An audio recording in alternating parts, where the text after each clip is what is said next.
Señor Sergio Berni, soy el comisario Raúl Leguizamón de Mar del Plata. Le voy a decir lo que lamentablemente ningún comisario general se anima a decirle a usted. Usted está llevando adelante la peor gestión en materias de prevención del delito en toda la historia de la policía de la provincia de Buenos Aires. Muy buenas noches, bienvenidos a Odisea. Le mandamos un abrazo a Carlos, lo tenemos de viaje. Esto que acaban de escuchar al comisario Raúl Leguizamón hablarle a su jefe, Berni, es un escándalo que va a explotar en las próximas horas en la policía bonaerense. En un ratito lo vamos a tratar con Daniel Vilota y vamos a mostrar el mensaje completo. Es inquietante. Quiero mostrarles una foto de la realidad electoral argentina de hoy. Le pedí prestado a Fernando Marul este promedio de encuestas. La encuesta es una foto incompleta, hay que ratificarla en la gran encuesta, que son las primarias, pero sirve como herramienta de análisis. Préstenle atención a la secuencia, al recorrido. Nos ubicamos acá, esto es cuando renuncia Guzmán. La línea azul es Juntos por el Cambio. La celeste es el Frente de Todos. Promedio de encuestas, intención de voto. La verde es Javier Milei. ¿Notan algo raro? Miren lo que es, cómo convergen hacia lo que es una novedad para la Argentina de hoy, que son 3/3 bien definidos. 27, 26, 23. Hasta ahora teníamos grieta, una fractura grande en la sociedad, dos bloques bien definidos. Lo nuevo es esto. ¿Qué es lo curioso? No se sabe todavía exactamente qué expresa, cuál es la naturaleza, es inasible. Algo está diciendo. Por lo pronto, estas dos fuerzas de la fractura no me convencen del todo. De algún modo son el pasado y fracasaron. No está del todo claro qué es lo que está expresando esto. Lo vamos a ver seguramente en los próximos meses. Tampoco está claro para las propias fuerzas. Ahora en un ratito vamos a ver por qué tanto Macri como Cristina, como el Frente de Todos, se confunden, y a veces los propios analistas y a veces los periodistas. Lo que está diciendo es, hay algo que no me conforma.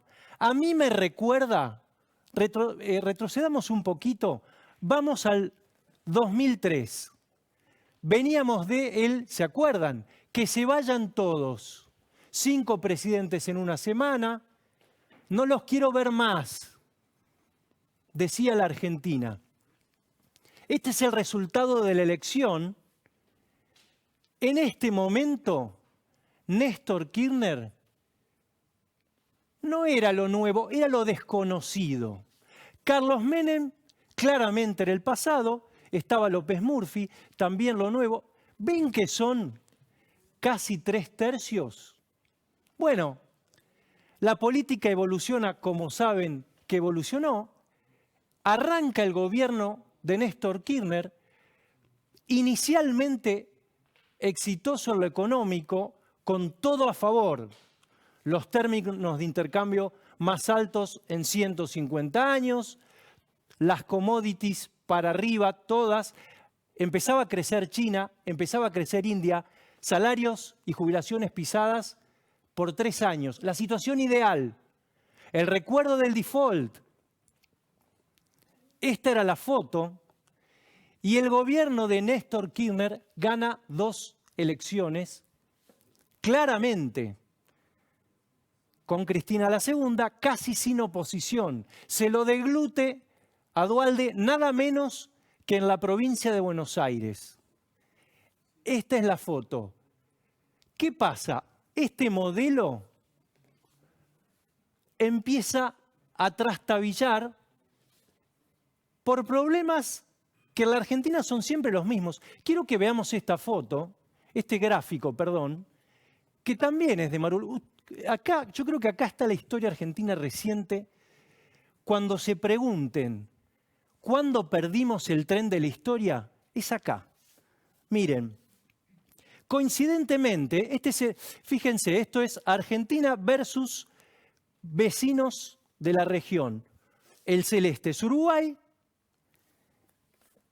la Argentina es el azul, el amarillo es Chile. Esto es PBI per cápita. Todos los bienes y servicios que genera la economía se dividen por la cantidad de habitantes. Miren lo que era la Argentina. Esto es la crisis de la 125, una caída, y empieza a crecer. Analistas y empresarios suelen decir que el modelo económico productivo de acumulación de matriz diversificada e inclusión social, lo dije bien, muere acá. Cuando la Argentina abandona el equilibrio fiscal. ¿Por qué? Bueno, fíjense Chile, ¿no? 2011, 2012, fíjense Chile, ¿no? Esto es la pandemia, fíjense que los tres caen, todos se recuperan, la Argentina se recupera, pero no del todo, está todavía por abajo del 2016. En un ratito vamos a hablar de esto con Esteban Domecq, muy interesante los gráficos que también trae. Ahora, ¿qué es lo que pasó acá? Lo de siempre en la Argentina, el gasto público, el bendito gasto público. Pongamos el gráfico, también de Marul, miren lo que era en el 94. La tragedia económica argentina queda claramente explicada en este gráfico. 2002, esto es la devaluación, se pulverizan los salarios y las jubilaciones, ruptura de todos los contratos, pero empieza a crecer la Argentina de la mano de las commodities, una política fiscal estricta, pero no tan estricta porque empieza a gastar. Claro, las retenciones eran altas y miren cómo empieza a crecer el gasto público. Esto es el kirchnerismo. Llega Macri, esta situación ya era insostenible. Empezamos a manipular el INDEC, muere Nisman o matan a Nisman. Acá empieza Macri, con una coalición, seguíamos en la grieta, venía con el republicanismo, con las instituciones, un gobierno frente a un gobierno más de corte populista, que gastaba mucho, y Macri, con las contradicciones de su coalición, intenta resolverlo, pierde tiempo, le cambia el contexto en el 2018 y recién acá, fíjense, 2017-2018, empieza a aplicar un ajuste. ¿Por qué es importante el gasto? Porque el gasto se cubre de dos modos. O con endeudamiento, no somos confiables, no nos prestan a tasa baja, o con emisión monetaria que nos inunda de pesos, que es lo que nos pasa desde entonces, sobran los pesos, cae la demanda de dinero y hay inflación. Cuando se habla de inflación, se habla de esto. Este es el origen de la inflación, que es el principal problema de la Argentina. Macri empieza a corregirlo tarde, pierde las elecciones, claro, porque los efectos de esto no se notan inmediatamente. Volvamos al cuadro anterior, porque quiero mostrarles el gobierno de Macri.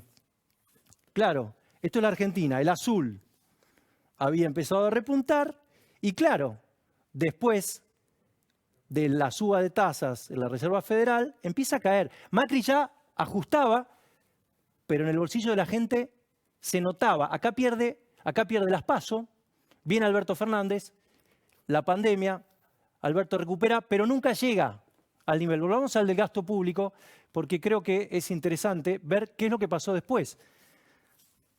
Empieza a recuperar, acá asume Alberto Fernández, ley de emergencia, todo eso que se acuerdan. Esto es la pandemia, esto es Guzmán, Massa, y empieza a caer, pero seguimos en un nivel altísimo. ¿Por qué es importante esto? Porque en este fracaso de las dos fuerzas hegemónicas, el que venía a reemplazar al que había fracasado, los dos fracasan, está el origen de esta tercera fuerza que no sabemos bien qué es lo que está indicando. Tan inasible es que los propios protagonistas se confunden. Inicialmente, Macri lo celebró. Dijo, viene con mis ideas liberales, economía de libre mercado, Patricia Bullrich también. Nosotros lo vamos a hacer distinto, no vamos a romper todo, vamos a romper un poco, pero le termina carcomiendo la propia fuerza. Y el gobierno también trata de levantarlo porque inicialmente cree que corroe la base de sustentación de Juntos por el Cambio. Error, error, porque en realidad esta fuerza le saca un poco a todos. El otro día lo escuchaba a Gabriel Solano, que decía, estamos preocupados porque en La Matanza crece más Milei con nosotros. Claro, también le saca a la izquierda. Hay otro gráfico para mostrar un poco qué es lo que está pasando con la Argentina. Miren esto. Esto resume el fracaso argentino de los últimos años. Empleo privado, el celeste, 2002. Esto es en millones de personas, 3,7, se recupera un poquito, estamos 6,5, completamente estancados. La línea azul son los cheques del Estado. Asignación por hijo, tarjeta alimentar, empleo público y jubilaciones. Miren, cuando vean a Gabriela Cerruti diciendo, ¿se recupera el empleo? No se recupera el empleo. Está estancado. Esta es la Argentina y esta es la razón por la cual aparece una tercera fuerza que no sabemos bien dónde termina porque no coinciden todos. Está expresando algo. Demandas insatisfechas, creo que le decía la Clau, por citar algo que tiene que ver con el kirchnerismo. Todo esto va a ser muy relevante hacia adelante y sobre todo en la solución de la pobreza. Pongamos el cuadro de la pobreza. Acá está, 2016, venía cayendo lo mismo que veíamos recién. Y empieza a subir. Imparable, pandemia. Se recupera un poco la Argentina después de la pandemia. Estamos creciendo, decía el gobierno. Otra vez, 42,4 en un nivel que si viéramos la fiebre más amplia, el gráfico más amplio, veríamos que estamos casi en los niveles del 2002. Este es el problema y esta es la razón por la que principalmente el gobierno no encuentra candidato. Faltan menos de 2 meses para el cierre de listas y el gobierno no encuentra candidato, en parte porque el que era elegido por Cristina Kirchner, o el que es hasta ahora elegido por Cristina Kirchner para eso, viene incumpliendo con lo más elemental que es la inflación, que es el origen de todo el drama argentino y que, entre otras cosas, dijo que en abril iba a tener un 3 adelante el número. ¿Lo tenemos? A Massa con Fontevecchia, dale, ponelo. Ese fue el objetivo que nos pusimos, arrancamos con la inflación que estaba en 7,4. En los primeros 60 días estacionamos en el 6, 6,4, 6,3. Aspirábamos a que noviembre y diciembre se estacionaran con el 5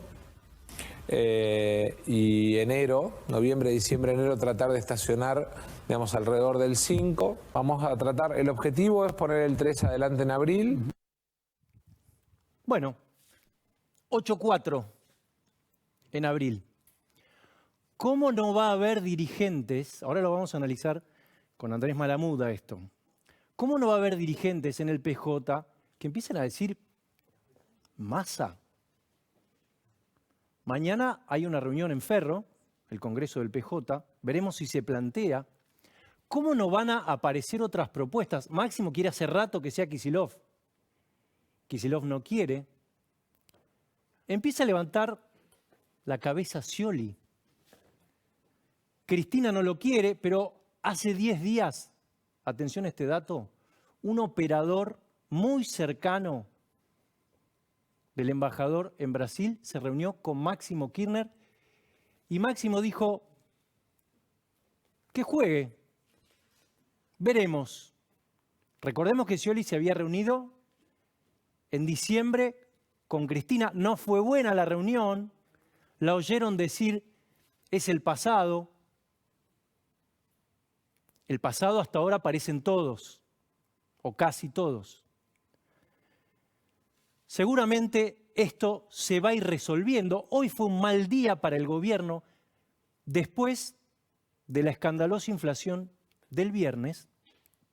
El gobierno se reunió el fin de semana, mostraron la foto en camisa, el sábado los convocaron a todos, paquete de medidas y el dólar hoy 9 pesos subió.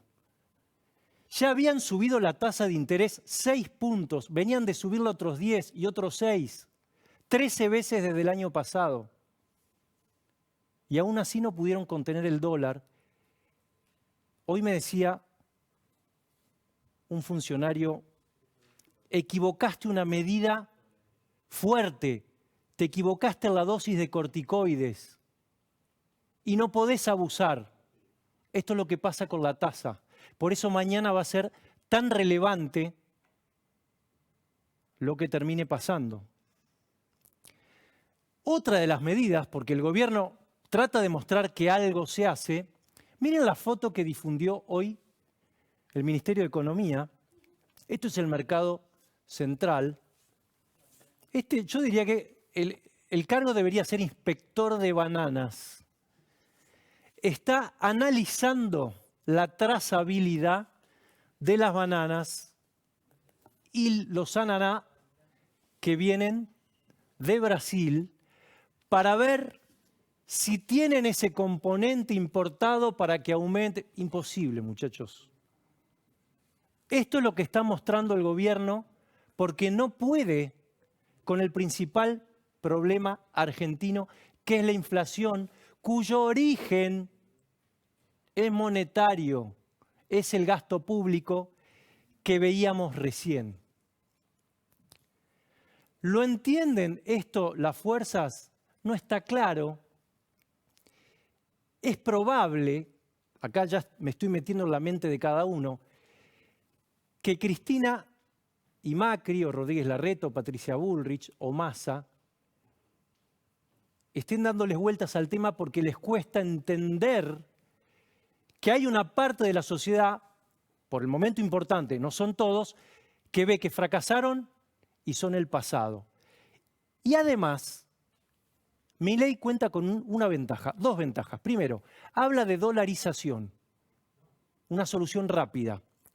Y hace no menos de un año le está hablando a la sociedad cara a cara, directamente, mientras las otras 2 fuerzas están dirimiendo su propia interna y sus propias dudas.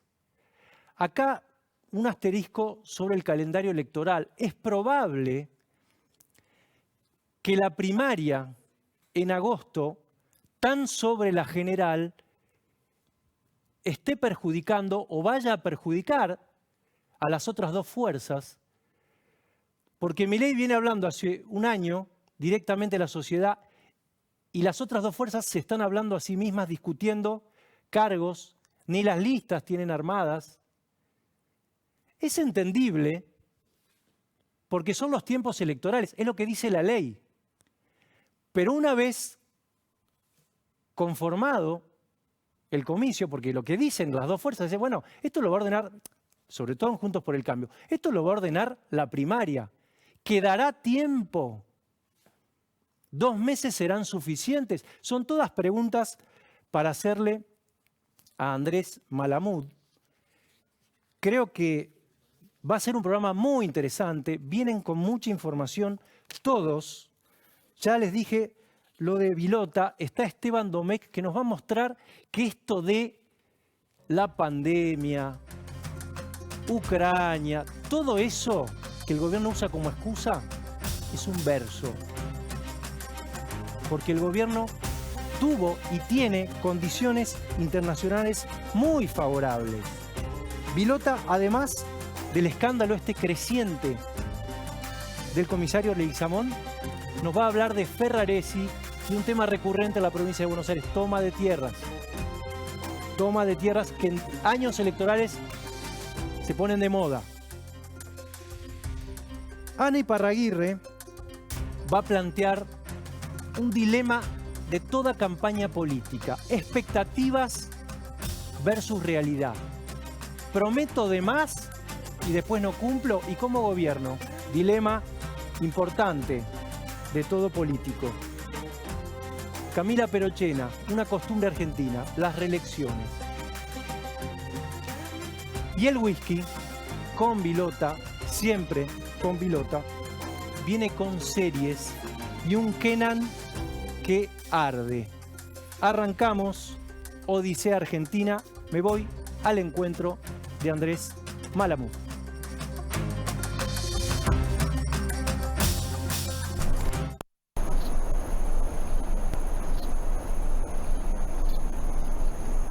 Confía en Megaflex, el especialista en impermeabilización. Con Megaflex, la humedad no existe.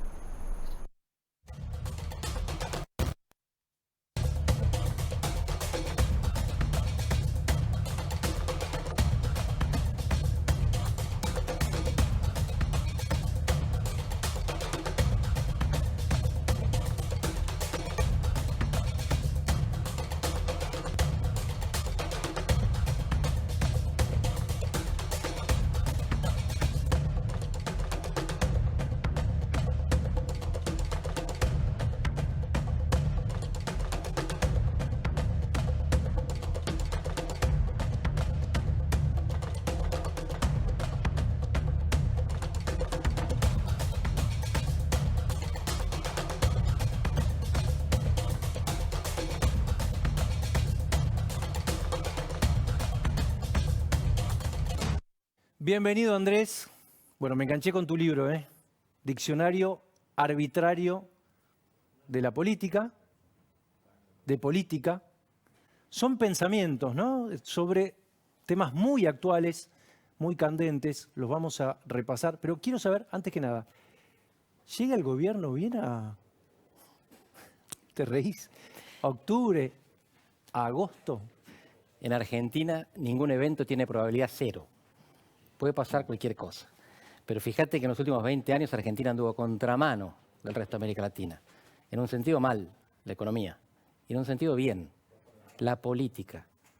Buena parte de los sistemas partidarios de América Latina se fragmentaron entre la primera elección del siglo XXI y la última.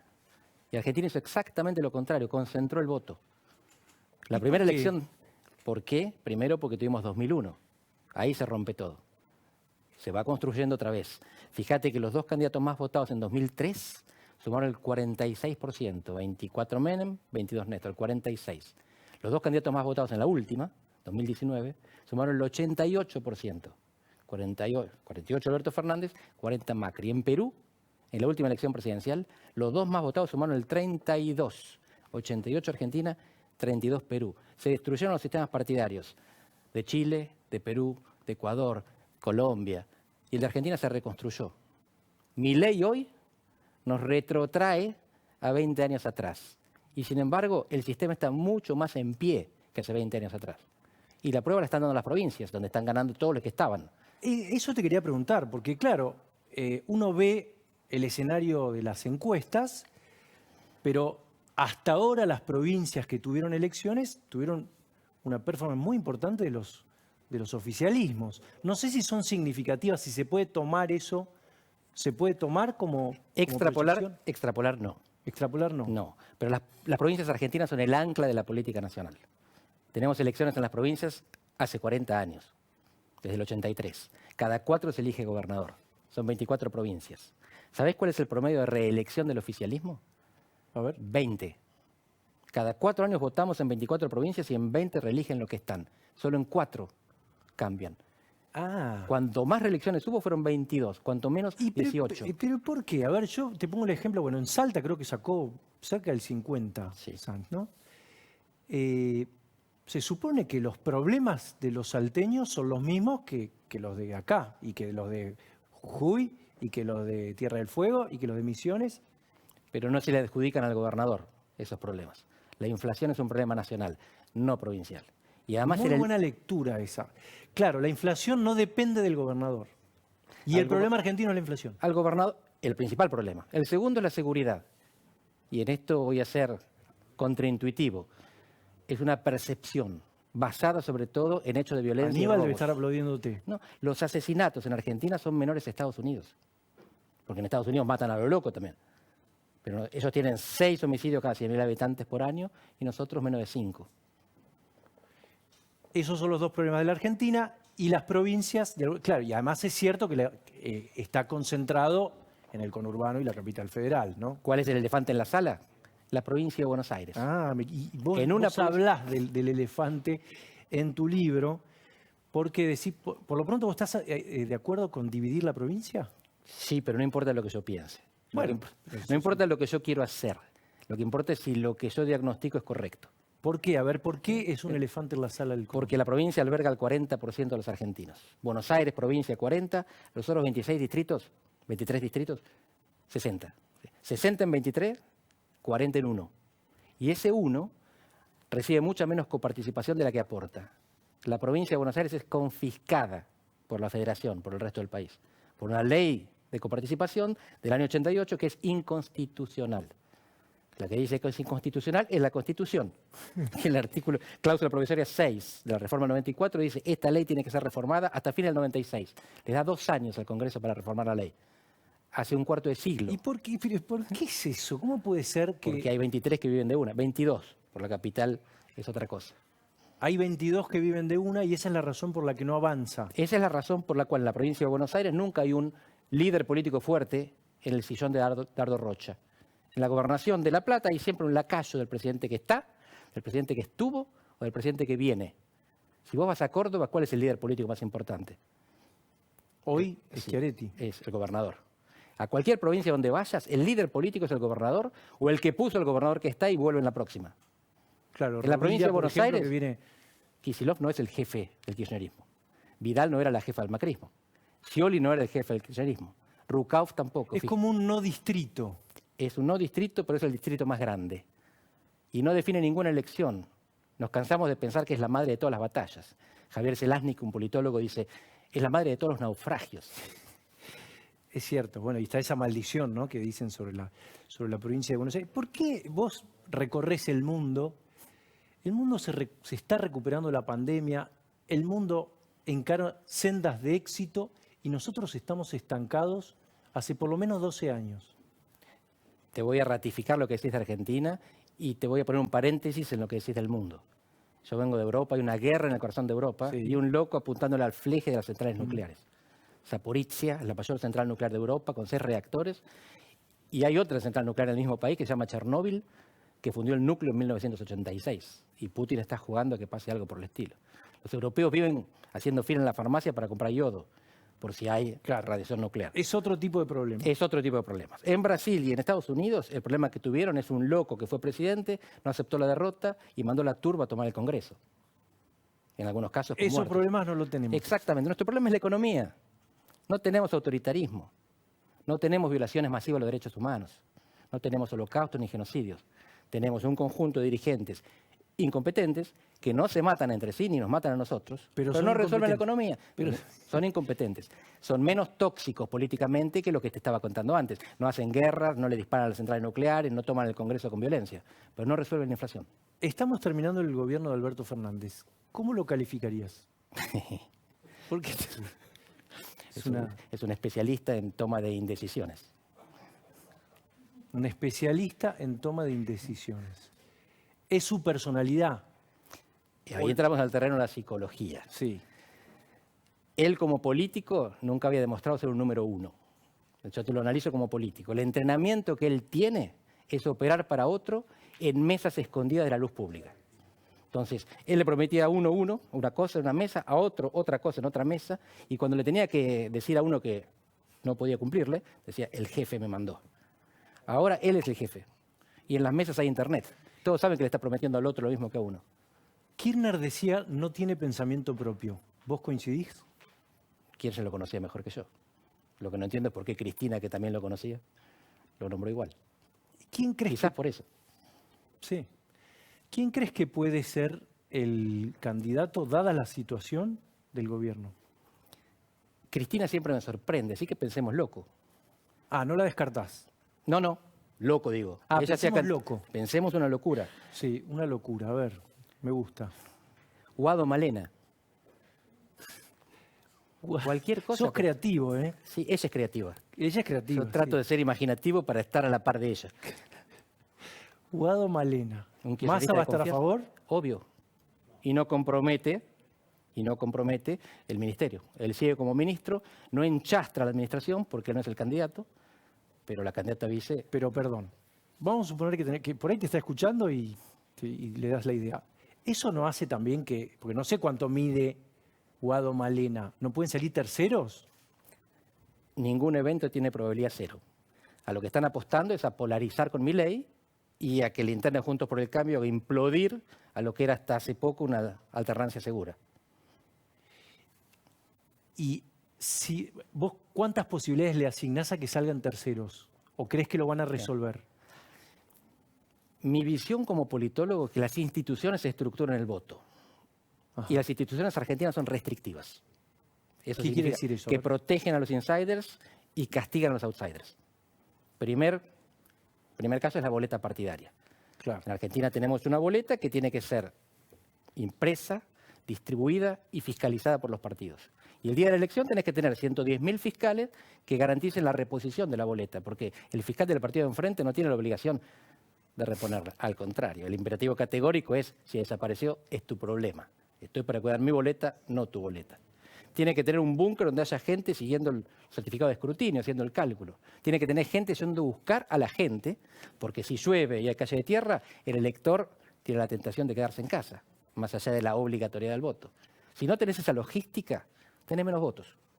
Y los partidos establecidos en Argentina tienen esa logística. Milei está haciendo sapo en todas las provincias. No está garantizando lealtades. Él es la figura, es la expresión del hartazgo, de la bronca. Pero cuando uno tiene que votar el domingo hace falta más que bronca. Hace falta ayudar al voto, al elector. Estaba viendo la encuesta de Fernando, el resumen de encuestas, el promedio de encuestas de Fernando Marul, y me llamaba la atención que en una parte empieza a caer más fuerte Juntos por el Cambio, y creo que coincide con cuando se baja Macri. ¿Puede haberlo debilitado? Contame un poco cómo estás viendo esa interna. Mi impresión fue que Macri ganaba puntos para sí, para su espacio, si se retiraba y se ponía por encima. Argentina tiene un déficit. No tiene expresidentes que cumplan esa función. Todos los expresidentes quieren ser futuros presidentes. No se retiró y se puso por encima. ¿Qué hizo? Se puso como parte. Dijo, yo me retiro, pero en la capital quiero este candidato, que casualmente es mi primo. Eso no es ponerse por encima. Un expresidente se pone por encima de los conflictos, pone paños fríos, contiene, coordina. El papel de Macri era asegurarse que el perdedor de las PASO votaba al ganador.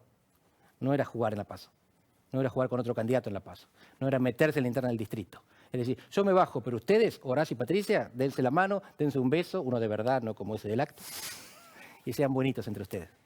Y no se puso por encima. Este es un problema de los presidencialismos.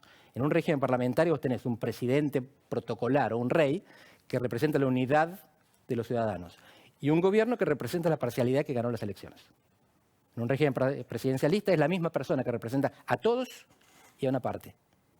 El expresidente en Estados Unidos cumple el papel de estar por encima de los conflictos. Los expresidentes son respetados por todos.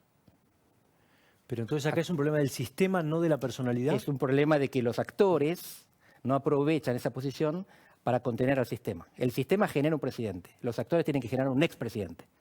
Un tipo que ya tuvo el poder, que no quiere volver al poder, porque le sirve a la democracia, le sirve al Estado de Derecho, que esté por encima de los conflictos para contener y articular cuando haya un conflicto importante. No tenemos ese poder moderador. Los militares lo cumplían en el pasado. Se peleaban los demócratas, Venía un general y moderaba el conflicto. A veces lo profundizaba. En Brasil, el ejército, las Fuerzas Armadas fueron un poder moderador durante mucho tiempo, sustituyendo al emperador, que los brasileños tuvieron en el siglo XIX. Nosotros en Argentina, en los presidencialismos, tenemos que crear ese poder moderador, no por afuera de la Constitución, al margen, no en contra. Ese es el papel que nuestros expresidentes no saben cumplir, no quieren cumplir, quieren volver, quieren influir, en vez de contener, en vez de apaciguar. Supongamos que la primaria ordena. ¿Hay tiempo para la campaña? Sí. Hay tiempo. El problema es el impacto que tiene la economía. La política tiene tiempo, porque no nos estamos matando por política en Argentina, aunque pensemos que es muy ríspida la grieta, que las familias dejan de hablarse, que todos tenemos a alguien del otro lado en la familia, no nos estamos matando por política. El problema es que la economía nos está matando. Está generando pobreza, está multiplicando la informalidad, lo que sabemos de la pobreza juvenil, sobre todo, que es la mayor hipoteca que tiene este país. El problema de la política no es la política, es lo que la política no resuelve, que es la economía. Supongamos que ganara Juntos por el Cambio. El día 1, ¿los ves unidos con un Macri ayudando o al revés, peleados, entorpeciéndose? Si ganan es porque están unidos. Si no se unen, salen terceros. Hoy Milei es el candidato individual Si más no votado. se unen, salen terceros. Hoy sí, por el efecto psicológico de las PASO. Si hoy Milei presenta una candidatura unificada, que es la única que puede presentar porque es él y nada más. Si hoy el gobierno presenta una candidatura unificada, que tuvo la opción de no hacerlo, el presidente quiere presentar internas abiertas, quiere competir. De enfrente no quieren, Massa no quiere, Cristina no quiere, me parece que perdió 2-1 el presidente. Un candidato único. Y Juntos por el Cambio presenta 2 candidatos que hacen una gran elección, pero salen tercero y cuarto. Anda a explicar a la gente que esos votos se suman, que van los 2 por el mismo, después de lo que se habrán dicho en la campaña. Es un efecto psicológico. El efecto mecánico de las PASO es que seleccionaron un candidato Juntos por el Cambio. El efecto psicológico que le dijeron a la gente que primero y segundo son los otros. ¿Para qué vas a perder el voto en el tercero? ¿Hay que gobernar con todos adentro, como dice Rodríguez Larreta, o hay que imponer, golpear, porque la Argentina tiene nudos difíciles de... Las dos cosas. Las dos cosas. Mira, la campaña hay que hacerla secuencial. A ver. Primero tenés que polarizar cuando vas por las PASO, porque la teoría del votante mediano, el votante que está en el medio define la elección. Si vos lo conseguís, tenés uno más que el otro. Pero en las PASO hay 2 votantes medianos, el de tu coalición y el de la otra, y vos tenés que seducir al tuyo. Una vez que ganaste tu coalición, sos el candidato unido, tenés que correrte hacia el centro. O sea que ahí tiene razón Patricia Bullrich Sí. y no Rodríguez Larreta en la campaña que están planteando. Rodríguez Larreta está haciendo una campaña para las PASO como si fuera la general. No es la campaña correcta. Si le va bien, es carambola, no le está yendo bien. Tenés que polarizar en las PASO y moderarte en la general. Y gobernar es lo mismo. El statu quo es tóxico, hay que romper el statu quo. Pero si lo rompés y lo dejás roto no te sirve de nada. Hay que romper y reconstruir. El que propone solo romper no está dando la solución. O sea, el día después vos tenés que convocar a todos. El día después de romper. El día después de romper. Hace después de falta ganar. romper, hace falta romper unos platos, hace falta tomar decisiones disruptivas. Pero esas decisiones disruptivas no pueden dejar todo roto. Hay que reconstruir después. Para reconstruir vos tenés que concertar. Pero la concertación es después de la ruptura. Tomás las decisiones duras y después alineás en función del rumbo. No podés reformar un país siendo una persona desde arriba. Habitualmente los tiranos, los dictadores no hacen reformas perdurables. Las reformas perdurables seducen, capturan un consenso, una mayoría. Pero las reformas, si vos juntás al 70% no reformás nada. Es la patria corporativa. ¿A qué se parece Milei? ¿O a quién? A sus perros. ¿Cómo se llaman? Hayek. Vos- Te dejo la economía vos. Tiene 5 perros bautizados detrás de los economistas que la admira. Milei se parece a Trump y a Bolsonaro. Atraen un público similar. Hombres más o menos jóvenes que requieren algo. Yo respeto mucho el voto de Milei. Que requieren algo que no es redistribución. La gente muchas veces pide 2 cosas: redistribución y respeto. Las 2 coaliciones grandes están peleando por la redistribución, más o menos, ajuste o no ajuste. Y le están faltando el respeto a la población. Lo que siente el votante es que a mí no me respetan estos tipos que se pelean entre sí y no me traen soluciones. Milei les ofrece respeto. No importa si nosotros le creemos. Es lo que él vende, es su producto. Bolsonaro y Trump les ofrecían respeto a personas que se sentían marginadas por los comunistas, por los woke, por los políticamente correctos, por la política de identidades. Les ofrecían respeto. Quizás uno no respete a esa gente, pero acá hagamos el análisis desapasionado. Le está ofreciendo algo que no es redistribución, no es plata, es reconocimiento de tus problemas. El que gane va a ganar por poco, entonces, ¿o no? No te lo sabría decir. La democracia es un sistema de certeza sobre reglas, incerteza sobre resultados, felizmente. Veías el triple empate, mencionabas antes. Sí. Puede haber un triple empate presidencial, no estoy seguro, puede haber. Legislativo nunca jamás habrá un triple empate. Si Milei hace una elección impresionante, saca el 51% en todas las provincias, va a tener menos de un tercio en las dos cámaras. Esa es la Y restricción entonces, del sistema ¿y cómo? electoral. Ahí está. 3 posibilidades. A ver. Pacta con la casta, coalición, solución estándar, y diluye su propuesta y su identidad. Cierra el Congreso, Alberto Fujimori, 1992. El Congreso lo destituye, juicio político. Pedro Castillo, Perú también, 2023. Gobernar por plebiscito no se puede, hay una Constitución. Gobernar por plebiscito sin la Constitución es cerrar el Congreso. ¿Corre el riesgo la Argentina de que pasen cosas como Perú, como países en los que se gana por muy poquito, quedan atomizados y trabados? Sí, Sí. no tanto, No tanto. porque tenemos política subnacional, que es súper estable. Perú no tiene, el Perú está todo roto. Si alguien es electo, y todos son, sí, cada 4 años alguien es electo intendente de Lima, lo único que sabemos es que nunca será presidente de Perú, porque hay un corte entre la política local y la política nacional. Y el problema de Perú no es el autoritarismo. En buena parte de América Latina hace tiempo el problema no es el autoritarismo, no es la tiranía, es la anarquía. El poder no se está concentrando, se está diluyendo. En Argentina también. Si Milei llega al poder, lo que vamos a observar es una dilución del poder, no una concentración. No se puede imponer una dictadura sin fuerzas armadas. Argentina no tiene fuerzas armadas en condiciones de imponer una dictadura, ni con voluntad de hacerlo. Así que lo más probable, si gana alguien que rompe todo, es que nos quedemos con todo roto, no con algo nuevo. ¿Se terminó el kirchnerismo? El kirchnerismo es eterno, como el menemismo. Decía Diana Conti eso, Como el menemismo. como el menemismo. ¿Qué quiere decir eso? ¿Dónde está el menemismo? No está el menemismo. Todo tiene un final. El Todo peronismo tiene- no. El menemismo y el kirchnerismo son etapas del peronismo. El peronismo va a sobrevivir. Andrés, déjame recomendar otra vez tu libro, Diccionario Arbitrario de Política. Siempre es muy interesante escuchar. ¿Lo presentaste, no? ¿Ya? El miércoles en la Feria del Libro. Este miércoles. El anterior. Y Ah, bien. viernes y sábado, Córdoba y Rosario. Muy También bien. anteriores. Muchísimas gracias. A vos, Pancho. Nos vamos al encuentro de Esteban Domecq para tener una charla económica de alto voltaje.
Bienvenido, Esteban.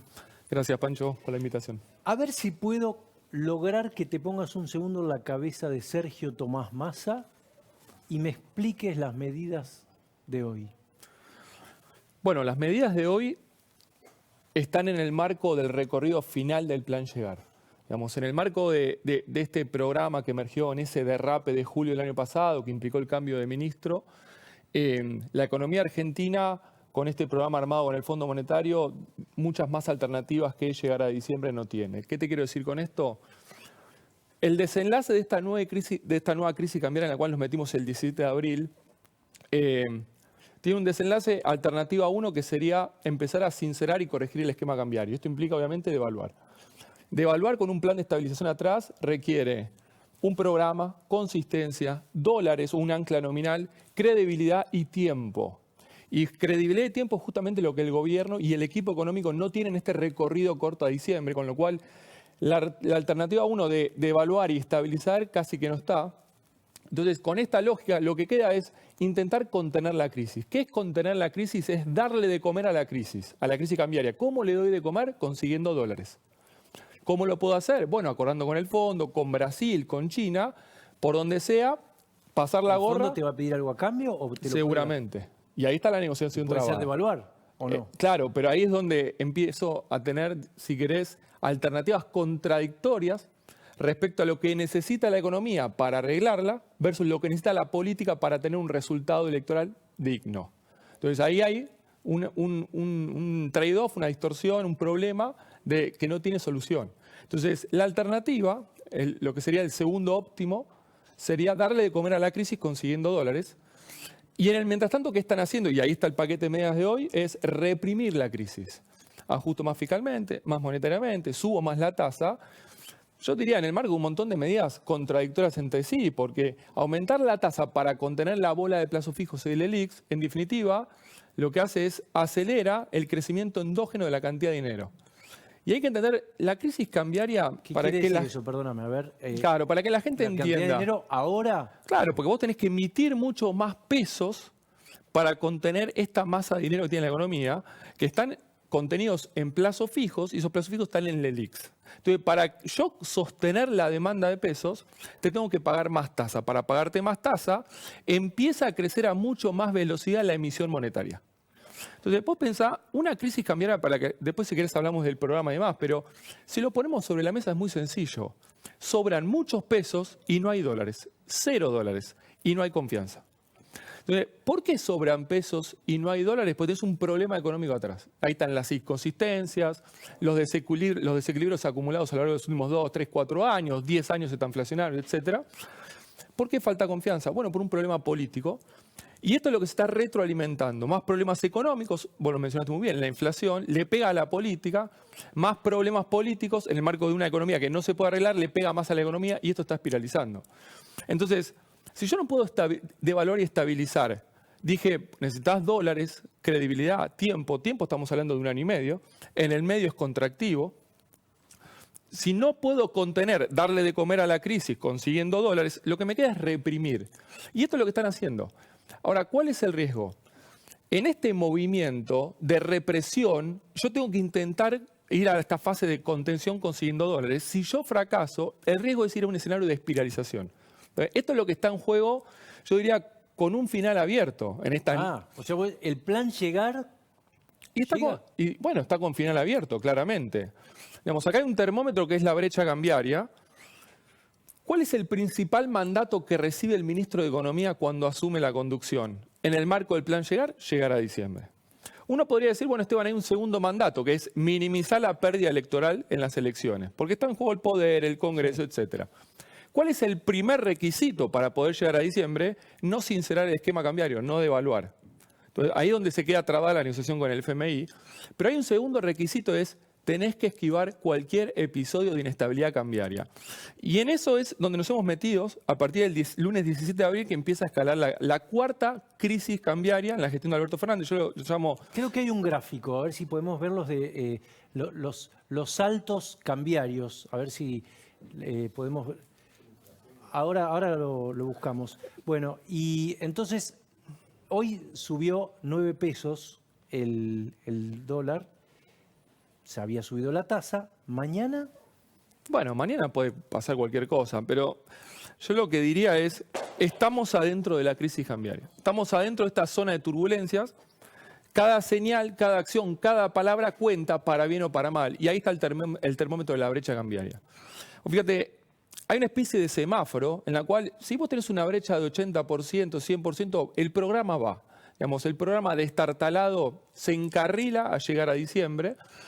Pero cuando la brecha se empieza a tensionar, y vos fíjate cuáles son los síntomas de la crisis cambiaria, saltan los dólares financieros, saltan los dólares futuros, se va la brecha, empieza a perder muchos dólares el Banco Central en el mercado de cambios y empiezan a caer los depósitos. Si la brecha salta y la expectativa devaluatoria salta porque salta la curva de dólar futuro, automáticamente eso se filtra en los precios, entonces el problema inflacionario se hace más complicado y las empresas se quedan sin lista de precios y ahí se asfixia el programa. Ahí se asfixia y se queda sin recorrido el plan llegar. Y eso es lo que hoy todavía, digo, final abierto. La brecha de 80% subió a 125, la bajaste a 110, con este intento de represión de la crisis, en un intento de pasar a la fase contención. Necesito los dólares. Sin dólares voy a tener que seguir conviviendo con una estrategia de represión. Y la estrategia de represión para 7 meses de recorrido se hace largo. Alberto Fernández dice, tuvimos la pandemia, tuvimos la guerra de Ucrania, la Cámpora agregó un día.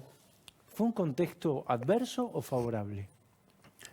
Fue un contexto complejo, muy complejo. Ahora, si querés, vamos poniendo sí, el gráfico. sí se puede, pero paradójicamente favorable. ¿Por qué? ¿Qué quieres? Acá tenés el gráfico, mira. Bien.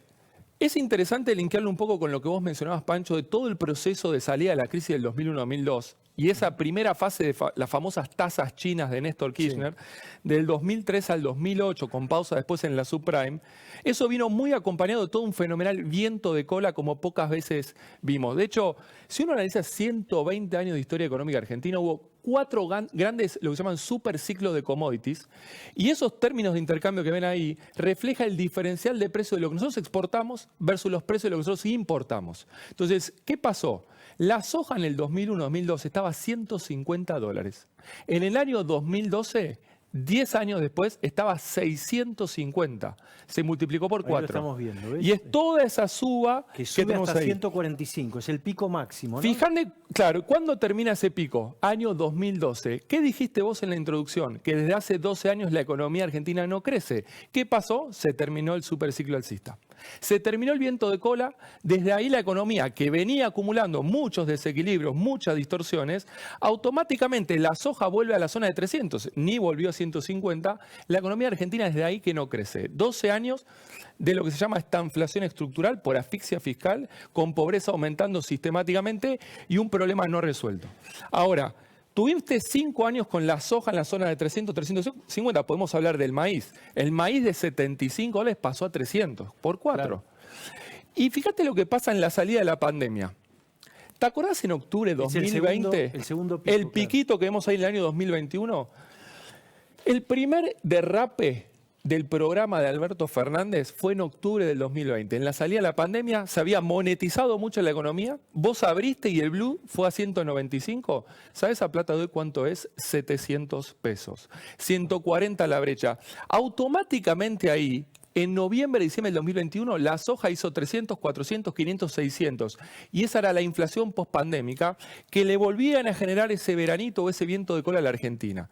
Y después en el 2022 vino Putin y la soja y los commodities que nosotros exportamos batieron récord histórico. No sé si se puede mostrar el segundo gráfico, el de la liquidación de dólares, porque lo que vamos a ver es que paradójicamente, claro, acá está, las barras es la acumulación de dólares que liquida el agro y pone en la mesa del Banco Central. Esas son las barras azules. Exactamente. Y fíjate el año 2021 y 2022, sobre todo, récord histórico absoluto. Sí. Ahora, ¿ves esa línea que es verde y rojo? Sí. ¿Sabes lo que es? El proceso de acumulación y pérdida de reservas internacionales. Vos tuviste solo una fase virtuosa entre el 2003 y 2007, cuando se cuadruplicaron los commodities. Acumulaste distorsiones, atrasaste el tipo de cambio, interveniste el INDEC, asfixiaste a la economía con más impuestos, con más gasto, y fíjate incluso con viento de cola favorable, año 2008, empieza toda la caída y entregan el 2015 negativas. Esteban, ¿qué me está diciendo? Tanque de nafta en cero.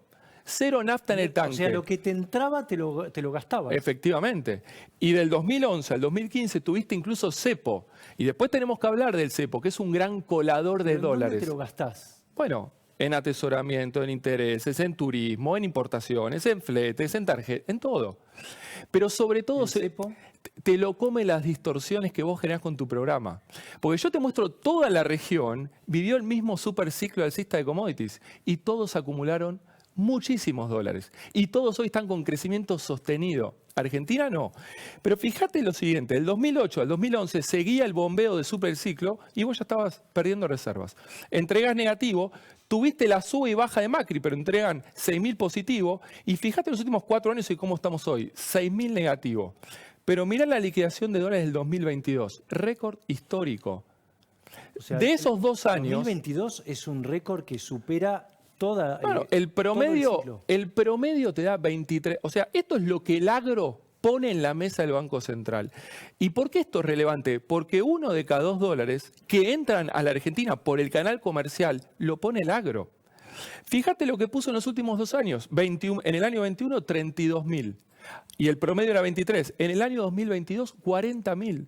Esteban, ¿qué me estás diciendo? Que acabamos de pasar una lluvia de dólares como nunca vimos en la historia. Nunca entraron tantos dólares al Banco Central como en los últimos 2 años. ¿Sabés cuánto acumulamos de todo eso? 0. Es más, arrancaste con 6.000, esta es la prueba ácida de reservas netas, le sacás el swap, los encajes, el CDSA, los DEG, el oro, te da 6.000. ¿Qué quiere decir eso? A ver, explícamelo bien. Le sacás, quiere decir... Claro. El Banco Central tiene reservas brutas, reservas netas. Las reservas netas son los dólares de verdad del Banco Central. Todo lo demás es alguien que va y aporta. Aportan los chinos, aportan los argentinos, aporta el fondo, etc. Entonces, bueno, decime la reserva de verdad. Y es esa línea. Por eso fue virtuoso el 2003-2007, aunque vos terminaste interviniendo el INDEC, pero crecimiento con una acumulación de reservas, desde ahí se terminó. Ahora, como el viento de cola seguía, recién lo sentimos en el 2011 que entramos en esta inflación, en estancamiento estructural. Y todo esto es el loop de un gran modelo económico, digamos, que está entrando en la fase final. Y acá es donde el plan Llegar entra temblando en la fase final, porque las reservas son 0, son negativas, y vos tenés una economía embuchada de pesos que le vamos a tirar más pesos. Entonces yo agarro y leo las medidas que anunciaron ayer y digo, a ver, la tasa de interés sube, ¿eso le saca pesos a la economía o le tira más? Le tira más. Vas a empezar a importar algunos insumos difundidos, ¿le saca dólares o le saca más dólares? Entonces, hoy Argentina, el plan Llegar, está en el segundo trimestre de este año, y esto es lo que tensiona la política, sintiendo una pinza macroeconómica que para una economía embuchada de pesos le tengo que tirar mucho más pesos porque el déficit fiscal se agranda, el déficit cuasi fiscal se agranda y hay riesgo de desarme de demanda de pesos, que se caigan los plazos fijos. Para del otro lado del ¿Hay mostrador, riesgo de que se caigan y los claro, por eso tengo que subir la tasa. Porque si la inflación está en 8 y yo te pagaba un 6, ¿qué va a hacer doña Rosa? Está en la licuadora. Estamos hablando de los depósitos en dólares. No, esos son los depósitos en pesos. En pesos. Yo pongo un plazo fijo. ¿Cuánto me vas a pagar? 6. ¿Cuánto va a ser la inflación? 8. ¿Cuántas manzanas compro al final de mes? Menos. ¿Qué hago con el plazo fijo? Entonces yo le tengo que dar de tasa al programa. Pero darle tasa sin consistencia fiscal, externa, financiera atrás, es alimentar esta bola de pesos para tener un problema más grande mañana. Y este es el kit de la cuestión del plan Llegar. Emparchar y dejar al final. Pero claro, te digo la pinza, la economía embuchada de pesos se encuentra ahora con las filtraciones del esquema cambiario por una brecha gigantesca y sobre todo por un atraso cambiario del plan Platita. Entonces, el corazón, claro, el corazón del problema es que todo ese boom de dólares se filtraron por este colador del esquema cambiario que se implementó. ¿Te acuerdas los 60 pesos fines del 2019? Sí. Que el presidente dijo ese dólar está bien. A plata de hoy ese dólar es 300 y hoy está 230. Ahí está el atraso cambiario que asfixia el esquema cambiario. Claro, es un subsidio cruzado de los importadores a los exportadores. ¿Qué hacen los exportadores? Salen del mercado de cambios. ¿Qué hacen todas las empresas, todos los importadores y los que pueden? Se tiran de cabeza. Adelantan importaciones. ¿Hay riesgo de una hiper? Si uno piensa la hiper en los términos de la definición de los 80, 50 en un mes, 1000 interanual, yo te diría que hoy, año 2023, no.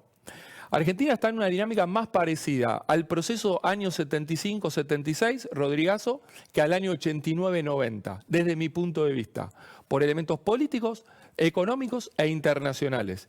Pero déjame decirte, si yo miro hoy la región, que todos navegan con 5% de inflación anual, tal vez tener una inflación de 20% en un mes, que sí es probable, podría pasar, podemos decir, Argentina está en un escenario cuasi hiperinflacionario. 20% en un mes es una catástrofe. Bueno, pero vos fíjate, no sé, Pancho, si puede mostrar el tema de la inflación. Argentina hoy ya tiene, mayo te va a cerrar 9 y puede cerrar 10%. A ver, este gráfico. Esta es toda la dinámica inflacionaria desde la salida de la convertibilidad. El pico, fíjate las bolas verdes y rojas, ¿sabes qué son? Son los saltos devaluatorios mensuales. Mirá el 2001-2002, ¿te acuerdas que la devaluación fue de 1 peso a 1.40, de 1.40 se fue a 2 y pico, de 2 a 4? Son esas 3 pelotitas rojas. Primeras. Ahora, fíjate en toda esta economía esta inflacionaria que estamos hablando, ese primer pico, como si fuese en la loma de un camello, es la devaluación de enero del 2014. Y fíjate la inflación, se va de 25 a 40. Después está la unificación cambiaria de diciembre de 2015. Después, y acelera la inflación. Después está el 2018-19. La crisis cambiaria, salta el dólar y acelera. Siempre acelera. Claro. Y porque vos estás sincerando precios relativos. Y el precio relativo más importante de la economía es el dólar. Y es el que vos estás toqueteando y atrasando para buscar fases de recuperación artificiales. Ahora, fíjate cómo estamos hoy de inflación. 108 en 12 meses, promedio, estás en la inflación más alta en 20 años a nivel mensual. El promedio móvil está en la zona de 7. Y mirá las bolas verdes ahí abajo. Claro. Esto se desancló. Argentina entró en otra dinámica inflacionaria completamente diferente y el próximo paso, y esto es lo que el plan Llegar quiere evitar, es el sinceramiento del esquema cambiario. Entonces, si uno piensa, bueno, Esteban, yo quiero arreglar la economía, lo primero que tenemos que arreglar es las cuentas fiscales y después las cuentas externas. Y en esas cuentas externas va a haber que normalizar y sincerar el esquema cambiario, y eso implica corregir el valor del dólar, y eso va a ser inflacionario. Entonces, si vos decís, ¿cómo 20, 15? Si sin tocar el dólar esto navega al 8, al 9 por mes, o al 10, digamos, ni bien vos sinceres, vos vas a tener que soltar mucha inflación que este programa está dejando debajo de la alfombra. Entonces, Argentina, yo te diría, de acá a un año vista, tiene un régimen de inflación muy alto, de 120, 140, va a tener que soltar inflación, haciendo esta corrección con un plan de estabilización Ese es el próximo gobierno, estás hablando de lo que tiene que hacer. Si el plan llega a diciembre, digamos. Y ahí vas a tener un proceso más inflacionario y depende cómo vos manejes ese sinceramiento de la economía, eso te va a determinar cuánto puede ser la inflación. Y uno puede decir cualquier número, total, es muy difícil saberlo ahí. Pues vos tenés un desorden macroeconómico, fiscal, monetario y en las cuentas externas, cambiario. Entonces, ahí hay mucho toqueteo de precios relativos que en algún momento alguien va a tener que sincerar. Si tenemos respaldo político, capacidad técnica, un plan de estabilización, credibilidad de dólares, bueno, probablemente se suelte poca inflación, suba un poco y después ya empieza un proceso claro de desinflación. Eso sería un resultado exitoso. ¿Del cepo hay que salir de la noche a la mañana gradualmente? Depende de la magnitud de las correcciones y ahí necesitas, lo que decía recién, mucho respaldo político, mucha contención social, porque esto está directamente relacionado con el desequilibrio fiscal. Entonces, si vos tenés, yo estimo este año el déficit primario completamente desviado del sendero trazado con el FMI, puede terminar en 3 puntos del producto y más o menos 5 totales. Como vos no tenés fuentes de financiamiento, acá el trade-off es con cuánta inflación querés perdurar y eso de alguna manera después te determina también qué vas a hacer con el balance del Banco Central y ahí es donde determinás si el cepo lo levantás de un saque en 6 meses o 1 año y medio. Entonces, si yo logro tener un programa muy robusto, en el marco de un espacio político con mucha fortaleza, audacia, coraje, liderazgo, y lograse conseguir financiamiento para contener esa corrección, podría haber espacios, mejorando mucho la confianza, de intentar unificar. Y esto es diciembre de 2015. Si vos me preguntás a mí, el contexto internacional te va a acompañar el año que viene. Hay sectores que van a estar muy dinámicos en Argentina. Uno va a ser el agro con la contraseca, minería, petróleo y gas. Si el próximo mandato presidencial o el gobierno que asuma entiende esto, se abre una ventana de oportunidad, pero es poco el espacio para ir a una unificación de entrada. Salvo que tengas alguna manera de sanear el Banco Central, consiguiendo dólares, etc. Entonces, yo diría como escenario más probable, tal vez haya que salir paulatinamente, pero eso, al margen de ser paulatino, va a tener que tener un sendero muy trazado. Pero digo, para llegar a hablar de eso, Pancho, hay que despejar 10.000 incógnitas antes. ¿Dolarización sí o no? ¿Es posible? Como posible, es muy posible la dolarización. Y déjame decirte, si Argentina no hace los deberes, Argentina se dolariza de facto sola. Está en un proceso ya de largo plazo de dolarización paulatina. Ahora, déjame responderte como profesor universitario, te digo, hay 10 regímenes cambiarios y la dolarización no es el mejor y tampoco es el mejor para la Argentina. Digamos, y podemos hablar media hora de los pros y contras de cada uno. Sí, la inflación en un año se resolvió, tenés más crédito, Río País converge y tenés más estabilidad porque no tenés el problema cambiario que tenés. Contras, perdés todo el manejo de la herramental de la política monetaria. Te quedas sin amortiguadores, perdés el señoraje. Podríamos hablar media hora de pros y contras, pero si uno balancea, yo te diría, no es el mejor régimen cambiario para la Argentina. Ahora, déjame poner este ejemplo. Si yo conozco una persona, un hombre que no sabe caminar, sale a caminar, se cae, y cada vez que se cae se rompe la cabeza. Y empieza a ver médicos y le dicen, mira, no me quiero caer más. Bueno, pero no lo puedo hacer. Entonces te vas a seguir golpeando. Hasta que encuentro un médico que le dije, ¿sabes qué, Juancito? Tengo la solución. Te corto las piernas y te subo a una silla de ruedas. No te caes nunca más. ¿Y qué pasa? No vas a caminar más tampoco. Pero caer y golpearte la cabeza no va más. Y eso es la dolarización. Entonces, es un segundo óptimo, es un second best. Entonces, si vos no vas a resolver tu problema de indisciplina fiscal y monetaria, de debilidad institucional, de desmanejo de la política monetaria, digamos, no te va a quedar alternativa. Y ahí es donde, a pesar de no ser el mejor régimen cambiario, esa propuesta es superadora porque va a resolver un problema que está arriba del Banco Central, que es el problema político. Gracias, Esteban. Por favor. En unos instantes nomás viene Vilota con un escándalo creciente. Raúl Leguizamón, comisario, hablándole a su jefe, denuncia pesada. Vamos a verla completa, el final del video. Después viene Ana Iparraguirre, los dilemas de campañas de los gobiernos. Prometo de más, ¿cómo cumplo después? Camila Perochena y un tema recurrente, reelecciones en la historia. Sí, no. Lecciones para aprender para el presente y para el futuro. Carola Gil, contesta la encuesta, porque vamos a difundir los resultados. Y viene con el momento whisky, también Vilota y un Kenan imperdible con series. Y después Luis Novarecio y una entrevista con Joaquín de la Torre. Vamos y volvemos.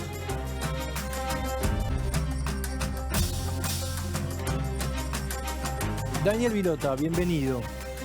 Pancho Olivera, buenas noches. Impresionante este tema, un escándalo creciente del comisario Leguizamón. ¿Hacemos una breve crónica de esto para introducirnos en el tema?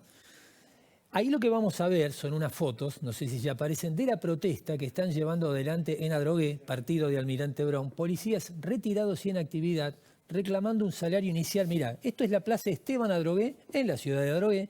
Están reclamando un salario inicial de 350.000 pesos y la equiparación de las horas cores. ¿Te acordás que ya hablamos? Sí. Son las horas extras de la policía con la de los empleados estatales que cobran por unidad 2.000 pesos.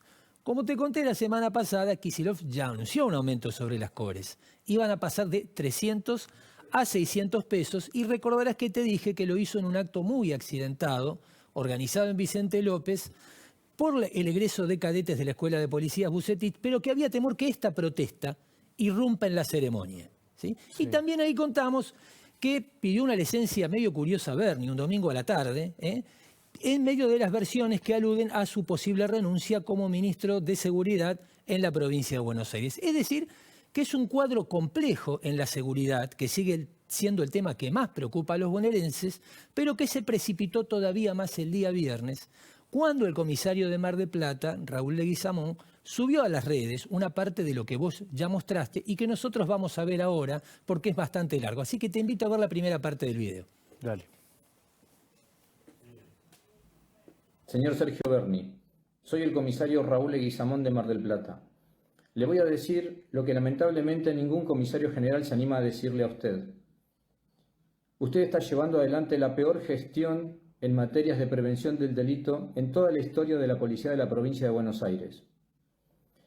Usted, con sus ansias de tener una policía propia y jugar, entre comillas, a los soldaditos, hizo que durante estos últimos 4 años todos los egresados de la Escuela de Formación Policial fueran llevados de manera coercitiva al destino de Utoy. Montó la Jefatura de Policía y el Ministerio de Seguridad. Bueno, en parte también hablamos de esto el lunes pasado. Es muy fuerte Sí, lo que porque además dice. que se trata de una fuerza que es vertical, es rarísimo ver a un comisario hablando así. Mientras grababa este video, viernes a la mañana, pocas horas después, Leguizamón supo extraoficialmente que había sido cesado en la policía bonaerense. Es decir, lo dieron de baja por el mismo motivo que ya lo habían sancionado 2 veces el año pasado, y esto es por criticar al ministro de Seguridad, Sergio Berni. Pero antes de contarte un poco más de por qué recibió sanciones el comisario Leguizamón, te invito a que veamos otro tramo de un video que es muy largo, por eso tuvimos que editarlo. Dale. Su gestión hizo que nuestra policía alcance la suma de 40 suicidios por año, cuando en la sociedad el promedio es de 8 suicidios por año cada 100.000 habitantes. Nosotros tenemos 40 y esas son sus políticas. ¿Qué está reclamando el personal policial retirado y sus familiares en Adrogué? La reincorporación inmediata del personal en disponibilidad por el reclamo salarial del 2020. Reclamo que fue legitimado por el presidente de la Nación cuando le sacó 45.000 millones de pesos a la ciudad para que se sanearan los sueldos de la policía de la provincia de Buenos Aires. ¿Sabe qué? Esa plata no llegó a nuestros sueldos. Se los quedaron ustedes en algún lado, no sé. Fíjense, búsquenla. Seguramente la van a encontrar porque 45.000 millones de pesos es una suma importante. No puede ser que no haya llegado a los sueldos de los policías. Bueno, La pelea de que lleva 3 años. te acordás además de esto, porque la protesta policial, que fue bastante larga, terminó de saldarse cuando Alberto Fernández le quitó 1.2 de coparticipación a la ciudad, aparentemente para mejorar los sueldos de la policía. Esto es lo que no estaría ocurriendo.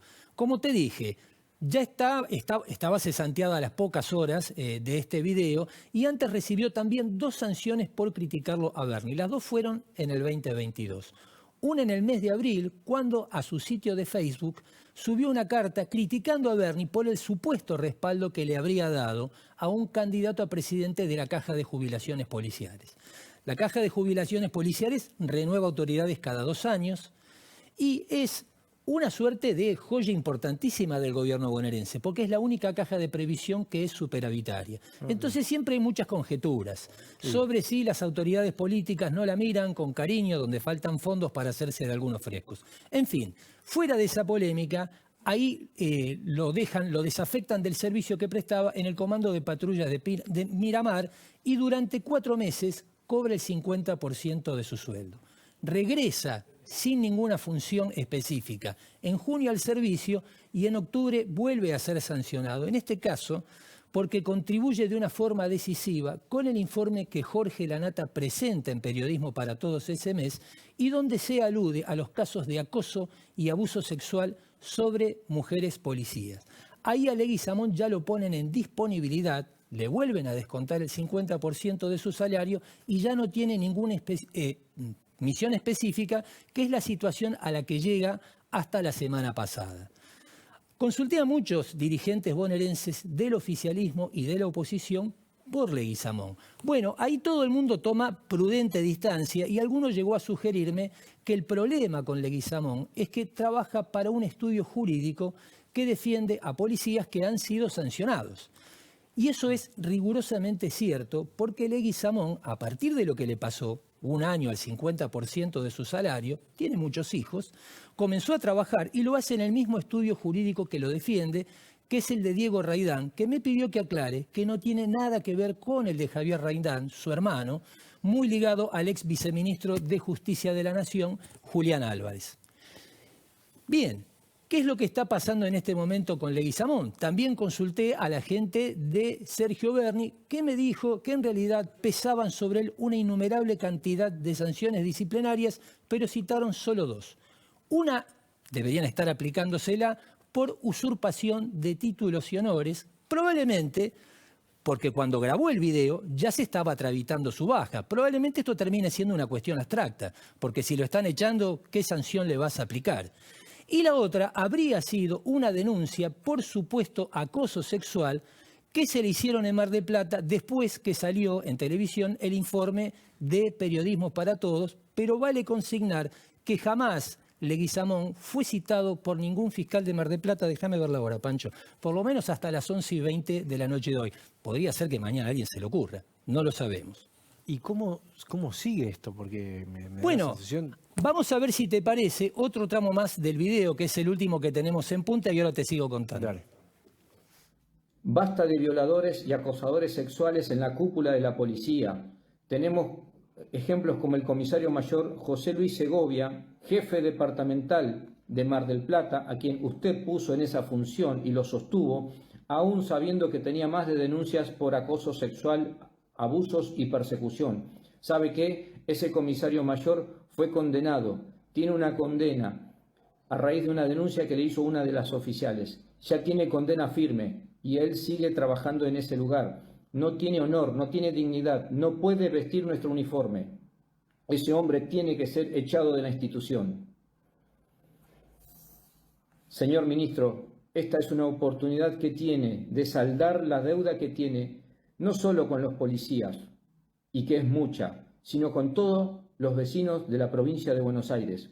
Todos los muertos de la provincia de Buenos Aires, lamentablemente, están en sus manos. Son su responsabilidad. Aparentemente contra Segovia, que es el jefe departamental de Mar del Plata, habría una causa civil donde tiene una condena. Esto no está demasiado claro. Lo importante de lo que dice acá Leguizamón es que este video lo produce en solidaridad con la protesta que se está desarrollando en Adrogué y que reclaman, como él bien dijo, que 3.400 efectivos, es un número muy alto, Sí, claro. fueron sancionados por haber participado de la protesta a fines del 2020. Acordate que Kicillof dijo, cuando lo contamos aquí la semana pasada, que incorporaba 3.500 policías. Si tenés 3.400 sancionados, en el balance pareciera que el efecto es nulo. ¿Qué es lo importante para terminar con este tema, Pancho? Que en el 2020 la protesta por salarios arrancó precisamente en Adrogué, partido de Almirante Brown. Y la policía que más rápido se solidarizó fue la de Mar del Plata. Yo no sé si podemos en este caso hablar de una continuidad jurídica como en el Estado. Algo hay. Pero aparentemente algo hay y el riesgo del malestar por los salarios en la policía para nada está disipado. Próximo tema, Ferraresi. Sí. Expropiaciones. Sí, vos sabés que es controvertido el proyecto de ordenanza que el intendente mandó al Consejo Deliberante para iniciar el trámite de expropiación de 140 hectáreas que están sobre la costa del Río de la Plata en el partido de Avellaneda, más precisamente en la localidad de Sarandí y en el paraje conocido como Colonia Sarandí, que fue y sigue siendo una zona de quintas que hace 4 décadas, vos sos muy joven, casi estaba recién naciendo, se dedicaban a la producción vitivinícola. Esto te va a interesar, el famoso vino de la costa. Ah, el vino de la costa, mira. Exactamente. Bueno, ¿cómo arranca esta? Ahí estamos viendo unas imágenes. El que ves de fondo atrás es el arroyo Domínguez, hay dos, el otro es el arroyo Sarandí. Esa es una zona muy inundable. Cuando hay sudestada, las aguas del río invaden ahí toda la costa. Y este proyecto entró al Consejo Deliberante el 27 de abril. Debió haberse tratado en la sesión de la semana pasada. Pero el activismo llevado adelante por una cooperativa, Son Naciente, propietaria de 4 de las 140 hectáreas que se quieren expropiar, puso en alerta al resto de los vecinos, propietarios de quintas, que fueron entonces a la sesión. Y después, tal vez no de los mejores modos, intentaron ser recibidos por Jorge Ferraresi. Ahora vamos a ver un video donde se ve el momento que intentan que Ferraresi los atienda, parece que no lo logró. A ver.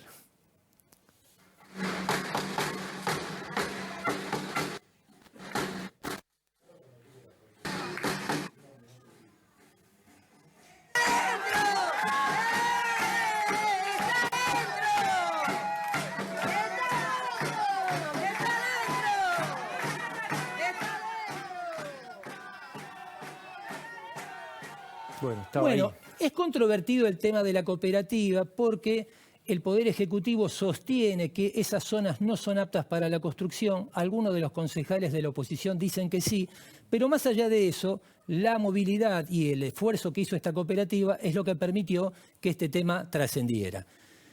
Algunos detalles importantes sobre este asunto. Ninguna ordenanza puede determinar una expropiación. Sí declarar un bien que sea de utilidad pública. Ese es el inicio del trámite. Después tenés que iniciar otro entre el gobierno bonaerense y lograr que envíe un proyecto a la legislatura para que efectivamente expropie.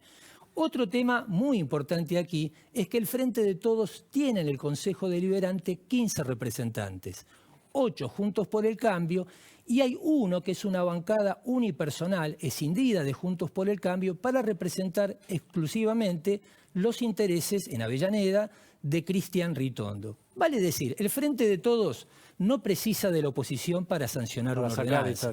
Probablemente desistió de hacerlo a partir de todo el ruido sobre esta iniciativa, que es muy controvertida, porque cuando vos lees los fundamentos, entiende que hay que proteger toda esa zona por su riqueza de biodiversidad, pero casi a reglón seguido cita que, por su ubicación y superficie, tiene valor estratégico para el plan de desarrollo urbano del municipio. Mira, ahí estamos viendo la zona, todo lo que ves en celeste es la zona afectada, ahí vemos. Ese es el conflicto. La zona del conflicto.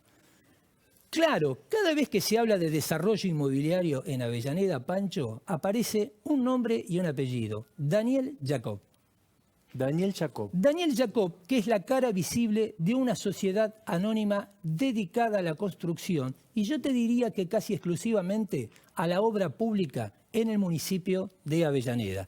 Al que estamos viendo en pantalla es a Lucas Jacob, que es el hijo de Daniel, y que es el concejal de Juntos por el Cambio que rompió su bancada para representar exclusivamente los intereses de Cristian Ritondo.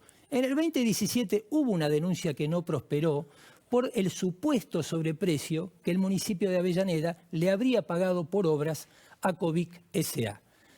No hay que olvidarse que Ferraresi además fue el ministro de Hábitat y que concentró su gestión en la construcción de viviendas vinculadas al Plan Procrear, muchas de ellas realizadas en Avellaneda. Tremendos escándalos, ¿eh? Bueno, vamos a seguir esto, ¿no? Esto va a escalar. Ellos van a seguir y nosotros seguiremos contando. Ellos van a seguir. Bueno, vos te quedás, vos también vas a seguir. Y no me queda más remedio, estoy condenado. No te queda más remedio. Ahora en unos instantes nomás viene Ani Parraguirre con el tema de las campañas. ¿Qué pasa si prometemos más de lo que podemos hacer? ¿Conviene no prometer y nos arriesgamos a perder? Un dilema de todo. ¿Ana va a explicar eso? Ana va a explicar no me muevo de acá. eso. Camila va a explicar y va a recorrer las reelecciones. En unos instantes. Vamos y volvemos. Dale.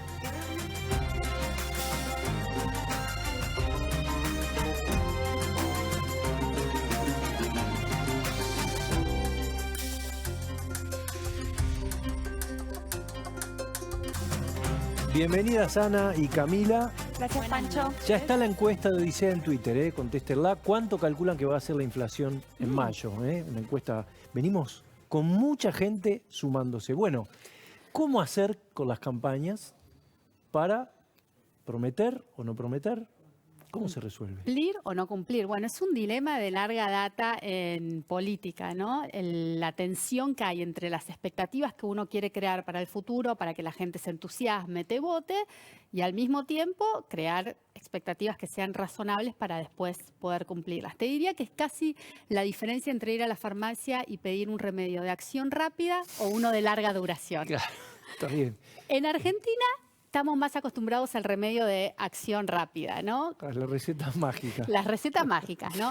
En el gobierno de Macri, vos recién hablabas de los 2 gobiernos fallidos, bueno, en el gobierno de Macri nos hablaron de la pobreza cero, los brotes verdes, el segundo semestre. Sí. Y en el gobierno de Alberto tampoco no se quiso quedar atrás, nos dijo que iba a ser una guerra contra la inflación. Massa nos dijo, vos dijiste... La heladera, ¿te acordás? El asado, llenar la heladera. Hubo... Todo. Espero que todos estemos comiendo mucho asado, sí. Pero Massa también nos dijo, vos dijiste al principio del programa, que íbamos a tener una inflación del 3% en abril.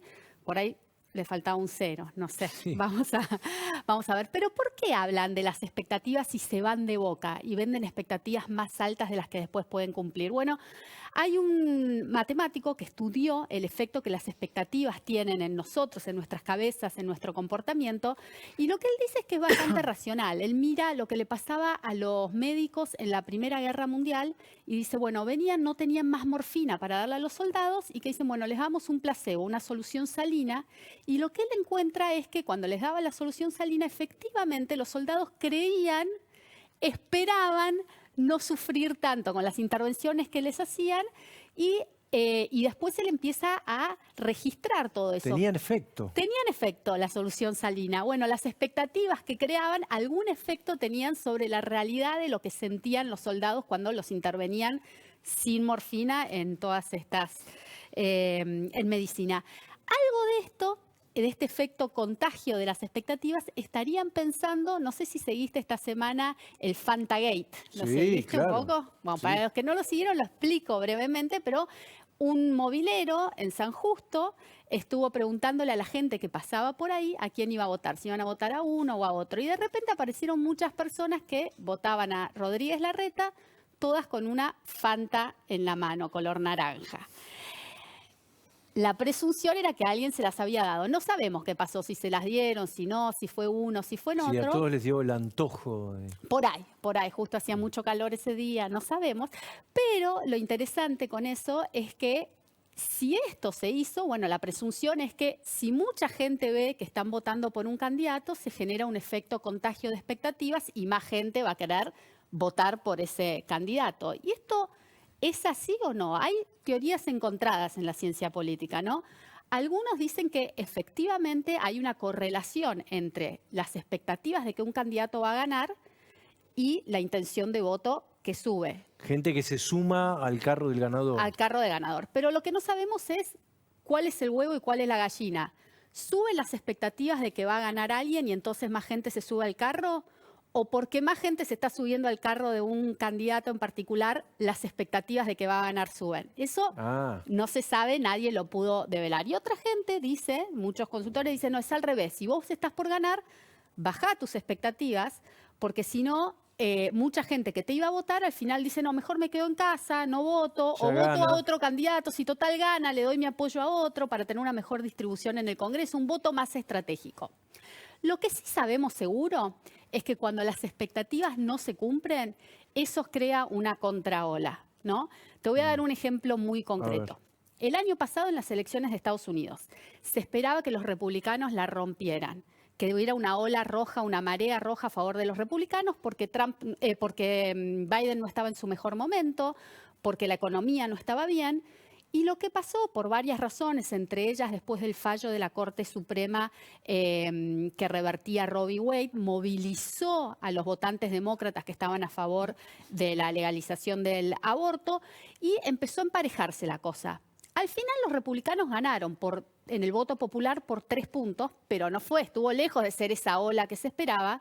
Y cuando vos preguntabas en los estudios postelectorales cuán satisfechos estaban con el resultado de la elección, los demócratas que habían perdido estaban mucho más satisfechos que los republicanos. Ahí se tiene que creían. ver que como no es obligatorio, seguramente fueron menos, ¿no? Seguramente fue menos gente a votar, pero lo interesante es que los demócratas, que al principio había una brecha de entusiasmo entre los republicanos y los demócratas la fueron alcanzando. Y algo parecido pasa con las elecciones que vimos hace una semana en Salta. El candidato libertario saca 15 puntos. Es comparado con estos 3/3 de los que se habla a nivel nacional, es un desastre. Pero si yo 6 meses atrás te decía que el candidato de Milei en Salta iba a sacar 15 puntos, ¿te hubiera parecido mucho Una o poco? exageración, Una claro. exageración, ¿no? Claro. Entonces depende con las expectativas que hay respecto a un candidato, si lo que terminan haciendo es mucho o poco. Lo que sí te puedo decir, la buena noticia es que en Argentina hoy las expectativas son nulas. La mayoría de los argentinos, Nadie espera nada. nadie espera La nada. vara está bajísima. Bajísima, eso es lo Eso mejor que favorece a tenemos los a favor. candidatos. Eso favorece, te voy a decir, hay un psiquiatra que hace poco publicó un libro y dijo que él había encontrado la fórmula de la felicidad. Y la fórmula de la felicidad, si hay algún matemático viéndonos, es que la felicidad es el resultado, es igual al resultado obtenido dividido por las expectativas que vos tenías. Lo que significa que si en Argentina las expectativas están cercanas a cero, con un resultado magro, a lo mejor logramos mucha felicidad. Bajemos la meta. Bueno, la vara baja para todos los aspectos de mi vida. Bien. Bueno, vamos primero. Primero, vamos a ver las obras que nos trae hoy Diderot Art, que nos trae un artista que se llama Giselle Faure, como ves acá, que hace collage en papel, que hace vos fíjate, vos ves acá pinturas clásicas, arte clásico, ella interviene pinturas clásicas, luego las recorta y las transforma en un lenguaje contemporáneo como el que vemos acá en estas imágenes, ¿no? Así que lo que tenemos acá son collages en papel de Giselle Faure, que los pueden encontrar en Diderot Art. Y Diderot Art también invita a una charla que va a ser este miércoles. Se pueden inscribir en el QR que está aquí en pantalla. A esta charla virtual pueden asistir y van a saber mucho más de qué se trata Diderot Art, esta galería de arte contemporáneo. De lo que sabemos de qué se trata son las reelecciones que son recurrentes. Las reelecciones, sí. Vamos a ver cómo fue el problema de la reelección a lo largo de la historia. Y cuando digo a lo largo de la historia, estoy hablando de historia porque me voy a ir a la Grecia antigua, al momento en que nacen las democracias hace más de 2000 años. Después vamos a llegar hasta la Argentina de hoy. Pero vamos a empezar por la Grecia antigua, porque ahí la cuestión de la elección y la reelección fue todo un tema. ¿Dónde estaba el poder soberano en la Grecia antigua? En la asamblea de ciudadanos que participaban directamente en la polis, la más conocida es la ateniense, y donde votaban las leyes que luego iban a obedecer. Pero además de la asamblea, donde estaban todos los ciudadanos de la polis, había también magistrados, que eran los que ejecutaban esas leyes. ¿Cómo se elegían esos magistrados? De dos maneras. Algunos por sorteo y otros mediante el voto, mediante elecciones. Para los griegos, la forma más democrática de elección era el sorteo, porque garantizaba la rotación en el cargo, garantizaba que todos los ciudadanos podamos ser gobernantes y en algún momento gobernados. Para ellos, la rotación en el cargo era la clave de la democracia. En cambio, la elección de magistrados, lo que hacía para ellos era que sean elegidos los más populares, los más prestigiosos, y para ellos eso era un riesgo para la democracia porque podía devenir en una aristocracia o en una oligarquía. Siempre podían ser electas las mismas personas y eso era una amenaza para esa rotación en el cargo que era la clave de la democracia ateniense. ¿No? Entonces, digo, ya ahí era todo un tema, la elección y obviamente la reelección. ¿Qué pasa cuando vamos a la modernidad, a las repúblicas modernas, a las repúblicas que nacen después de la Revolución Norteamericana o de la Revolución Francesa? Miremos el caso norteamericano, ¿no? La primera Constitución de 1787, la que inventa el cargo de presidentes. En esa Constitución no se dice nada de la reelección, no se prohíbe la reelección. Y acá tiene algo que ver Hamilton, ¿bien? Hamilton en el Federalista va a decir que no hay que prohibir la reelección, se tiene que permitir la reelección porque eso te garantiza estabilidad. ¿Pero en qué estaba pensando Hamilton? En que se estaba reemplazando una monarquía por un presidente. Entonces, la monarquía era la continuidad en el cargo. Entonces, el cambio no podía ser tan grande. El presidente tenía que tener cierta estabilidad porque el modelo que en parte tenía en la cabeza Hamilton provenía de esas monarquías, ¿no? Entonces, otra vez, la reelección o la continuidad en el cargo estaba más asociada a la continuidad de la monarquía. ¿Qué pasa después? Bueno, esa regla que no aparecía, aparece una regla informal en Estados Unidos que va a hacer que no se permiten más de 2 mandatos presidenciales. Y esto ya se ve con Washington, ¿bien? Washington, después de 2 mandatos presidenciales, no se va a volver a presentar. Y ningún otro presidente se va a presentar para un tercer mandato, excepto Roosevelt. ¿Bien? Roosevelt va a ser electo por tercera vez y por cuarta vez, es decir, para un cuarto mandato, rompe con esa regla informal que se había instaurado desde Washington, y eso va a llevar a que los norteamericanos digan en 1951, vamos a reformar la Constitución, vamos a hacer una enmienda constitucional que no permita la reelección en más de 2 mandatos. ¿Por qué? Bueno, porque la reelección tiene un peligro y es que se va personalizando el poder. Sí, claro. Algo similar a lo que están pensando los griegos. ¿Qué pasa en América Latina? Porque los latinoamericanos tomamos en parte la Constitución de Estados Unidos, pero en la mayoría de los países latinoamericanos se va a prohibir la reelección en sus constituciones del siglo XIX. Argentina, por ejemplo, en 1853 prohíbe la Constitución de 1853 la reelección, porque ¿qué teníamos atrás? Teníamos a Rosas. Rosas había sido gobernador de la provincia de Buenos Aires durante 3 décadas, ¿no? Entonces, cuando se empieza a discutir y cuando Alberdi en parte piensa la Constitución del 53, prohíbe la reelección. Pero hay un caso que me parece muy interesante para ver como contraespejo en América Latina, que es el de México. ¿Por qué? Porque en 1910 México tiene una revolución, la Revolución Mexicana de 1910, una revolución muy importante, cuyo grito de guerra es sufragio efectivo, no reelección. ¿Quién lleva adelante esa revolución? Francisco Madero. Francisco Madero se va a oponer a un presidente mexicano que se llamaba Porfirio Díaz, que había estado 34 años en el poder. Había sido reelecto muchas veces y quería seguir presentándose elecciones. Entonces Francisco Madero dice, ya está, sufragio efectivo, no reelección, y arma una revolución. Digo, se levantan ciudadanos en armas, una revolución que después se convierte en una revolución social, pero el resultado más importante es que en 1917 esa revolución hace una constitución que va a establecer que en México no va a haber reelección. Los presidentes mexicanos, desde 1917 hasta el día de hoy, gobiernan durante 6 años y después se van a sus casas. Y no solamente los presidentes, los gobernadores en México tampoco tienen reelección. Pueden presentarse otros cargos, pero no pueden ser reelectos como gobernadores. Y esto me parece muy importante porque en México puede tener muchos problemas, pero no tiene personalismos en política. Ese problema no lo tiene. No tenemos, suponete, un López Mateísmo, un salinismo. Estoy nombrando presidentes mexicanos. Claro. Tenemos un priismo, tenemos un partido hegemónico que fue hegemónico durante el siglo XX, digo, tenemos ese otro problema, pero no hay personalismo. López Obrador empieza a ser una excepción hoy en México, ¿no? El López Obradorismo ya empieza a ser toda una excepción. Pero si vemos la historia larga del siglo XX, no tenemos esos gobiernos personalistas, ¿no? Y esto está muy relacionado con esa cláusula de no reelección que sigue existiendo hoy y que se puso luego de la Revolución Mexicana. ¿Qué pasa en Argentina? En Argentina dijimos, 1853 se establece que no, la no reelección. ¿Quién va a modificar esa constitución? Perón en 1949.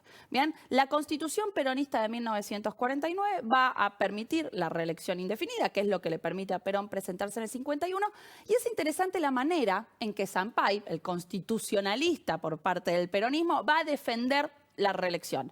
Y va a decir que no permitir la reelección es antidemocrático porque no se le está permitiendo a los ciudadanos elegir a quienes desean, ¿no? Entonces, lo que dice Sampay es, los ciudadanos quieren elegir a Perón, entonces tenemos que permitirle a Perón presentarse porque sería antidemocrático no hacerlo, ¿bien? Acá, obviamente, la atención no está puesta ni en la personalización en el cargo, ni en los posibles abusos de poder que tiene perpetuarse en varias elecciones, sino en un argumento a favor de la democracia y la soberanía popular, ¿bien? Suena familiar el argumento. El argumento suena familiar porque es muy similar al que estamos escuchando ahora.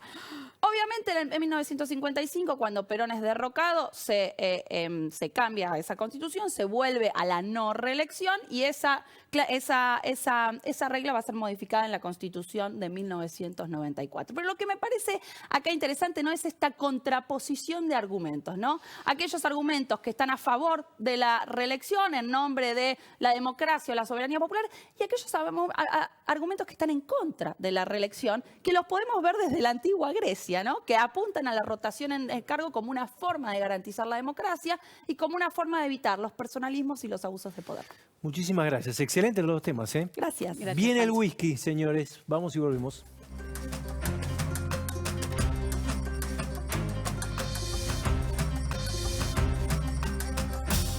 Señor Roberto Rossellini, llévenos a otra dimensión. Momento whisky. ¿Cómo va? Buenas noches, Pancho. Buenas noches, Vilota. Claro, tanto tiempo. ¿Tanto tiempo? Cierto. Sí. Estamos un poco lejos igual. Estamos así, estamos Sí, con distanciados. distanciamiento social. Sí. Bueno, Pancho, salud. Salud. Salud, Vilota. ¿Por quién vamos a brindar? Mira, yo tengo un saludo, que es el cumpleaños hoy de Gustavo De Lucci. Le tenemos que mandar un especial saludo de cumpleaños de parte de Un abrazo, Carlos. Gustavo. Vamos a brindar por los de siempre, ¿no? Por el doctor Gramizu, ¿Y por Víctor? Víctor y la barra del Barra del cortito, Cortito. por todos, por la pequeña Nina, que lo extraña mucho. Lo extraña a Carlos. Carlos vuelve el próximo lunes, Nina. Sí. Ya. Bueno, salud, Nina. chicos, salud a todos ellos. Y vamos abriendo las puertas del Kenan, Pancho, porque yo sé que también vos Cuánta disfrutás estabilidad, me de gusta. todo esto, sí. Este De equilibrio nuestro estable. Centro Cultural Kenan. Y antes de meternos en toda la información que tiene el Kenan para nosotros, vamos a revisar la encuesta de la semana pasada, pues ya tenemos los resultados. Si no lo recuerdan, la pregunta era si teníamos decidido nuestro voto. Mirá. A ver. Mirá lo que contestó la gente. A ver, bueno, lo tenemos ahí en pantalla. Dice, ¿usted ya tiene decidido su voto? Y el 81% de los que respondieron ahí está, mira, Carola, ahí. dijeron sí, que ya lo tienen decidido. Mientras que un módico 19%, yo estoy entre ese 19%, dijeron no aún. Los no tipos se aún. saltearon la paso, todo. Todo. decidido. Tal vez tienen decidido quién no. Entonces, ¿Quién tal no? vez Claro. eso Eso ayuda. ya te decide muchísimo. ayuda. Totalmente, sí. Vamos a la encuesta de hoy que ya está colgada en la cuenta de @OdiseaArgentina en Twitter y es la siguiente pregunta. Mira, Pancho, la tenés ahí. Esta te va a gustar. ¿Cuánto calcula que va a ser la inflación de mayo después del 8.4 que tuvimos? ¿Entre el 5 y el 7? ¿Entre el 7 y el 9? ¿Entre el 9 y el 11%? Y más de 11, Vilota. No está la quesita masa, que empieza con 3. No, esa era para esa era para perdón, antes. perdón. Para Quedó antes desactualizada. era. Claro. Sí, esa era para antes. Esto es después de que empezamos la lucha contra la inflación. La guerra, claro. Que le Sí, declaramos la claro, guerra. sí, es esta. Bueno, les dije que, y vos hablaste, Pancho, de que les iba a contar acerca de algunas series. Tengo 3 series para compartir con ustedes íntimamente ligadas a la política y por eso las traemos acá. ¿O no? Voy a empezar con la primera y vos me dirás. Se trata de Planners. Vamos a ver, no les voy a hacer ver todo el tráiler porque es extenso, pero la serie Planners que se estrenó en Star Plus, en streaming, y ayer la pasaron al 13, así que pasó a televisión abierta. Es esta que vemos acá. Tiene como protagonista a Celeste Cid. Esta va a ser la oficina de mamá y papá. Se va a llamar Eventos Inolvidables. Bueno, y vemos toda una familia feliz. Él es Bueno, si están todos de acuerdo, podemos Gonzalo comenzar. Valenzuela, el Es la división de chileno, bienes en alias común. Manguera. No funciona, Marcos, no funciona. Así es su apodo.